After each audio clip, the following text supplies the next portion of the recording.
and good day to you. This is Paul C.H.E.K again from heaven. Aho, right next to my rock stacks where I'm very happy. Hey, today I wanted to read a little section of a Rumi poem. This comes from Rumi's Meylana, and it's also the Divan-I Kebir. This book is meters 5, 6, and 7a, and this book is translated by Nevit Ergin, Neviroergin, who's quite a famous translator of Rumi's works. We're going to page 33, verse 172, and I'm going to read the fourth verse in this poem. It's a very long poem, and it would take too much time to explain it all.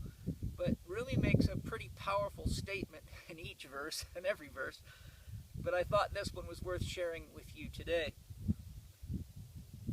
Soul is the rider, riding the mount of the body.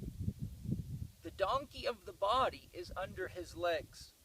But it is sad to see that soul goes under the donkey, becomes a mount. So it's quite an important statement by Rumi.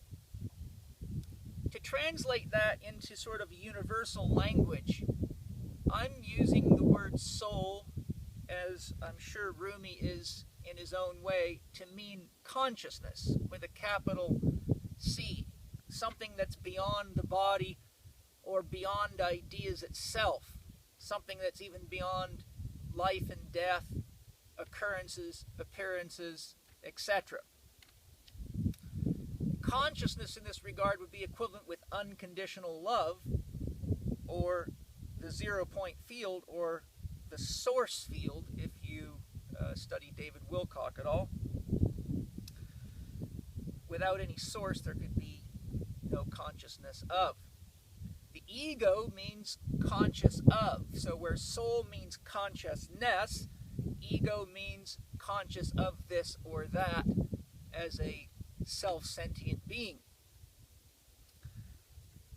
So what Rumi is saying, but it is sad to see that the soul goes under the donkey, becomes a mount. He's saying that when our soul, our awareness of what life, love, and self really are, gets placed under the donkey here often used by Rumi to represent the body or the ego self, then what he's letting us know here is that that sort of is like blinding oneself to what one really is and limits one's own vision and perception to that which is the experience of the body or the ideas contained within a body, which all categorize themselves as the donkey.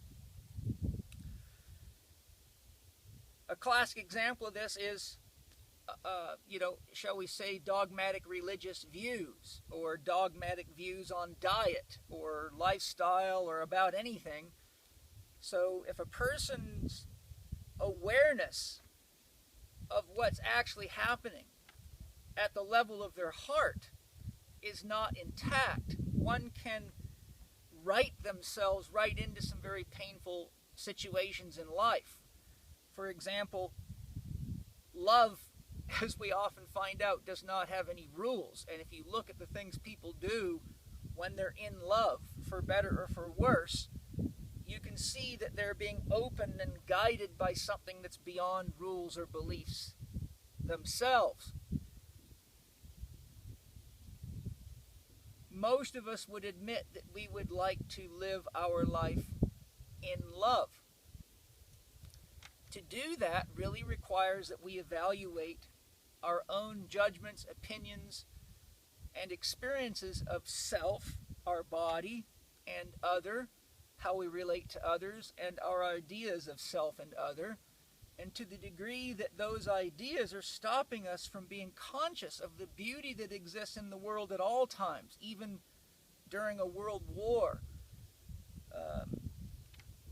during a family dispute. It's amazing that we can have so much to be grateful for, yet somebody, parks a little too close to you, or says something just a little sideways, and it's as though the whole world's come to an end and you forgot how beautiful the rock stacks and the lake and the sky was. So in closing, what I'm sharing is to remember Rumi's reminder that the soul should be the rider of the donkey, and that the donkey, or the body and the mind, should be vehicles of exploration, celebration, and awareness of what you really are, because paradoxically, without the perception of separation, we could not experience love. If you did not have the sense that your lover was separate from you, you would have no way to express energy toward that person or to that person. If you did not look out of your eyes and see the world as something perceptibly other than yourself, which is the domain of the ego, you would not be able to experience the joy of the land or the joy of the sunset or the sunrise. So the paradox is that the ego that everybody wants to kill in many religious circles actually turns out to be absolutely pivotal to the experience of love, life, and true religion. True religion is not meant to be a set of rules that make your life uncomfortable. True religion is meant to be a celebration. And most of those rules were really attempts to live better, and many of them were useful in the times and in the culture that they were developed in, but oftentimes we're so detached from what the original intention of the various religious rules were that we keep acting them out in other times and even in other dimensions of reality in some sense, only to keep running into the natural friction that goes with living something that ultimately isn't true. So one of the ways you can tell that you got your donkey on top of your soul is that your beliefs are not creating more wholeness in your life, more joy in your life. That when you watch the news at night, when you look at the world seems to be falling apart worse and worse and becoming more and more fucked up, as we shall say. But when you're on top of the horse and consciousness is using the vehicle of the ego as a tool of experience, then we look out at the world and see everyone getting exactly what they want and playing the games that they enjoy and enduring the ups and downs that go with all games and all experiences in a field of relativity.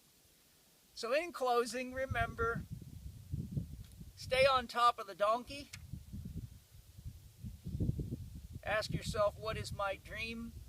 What values support that dream?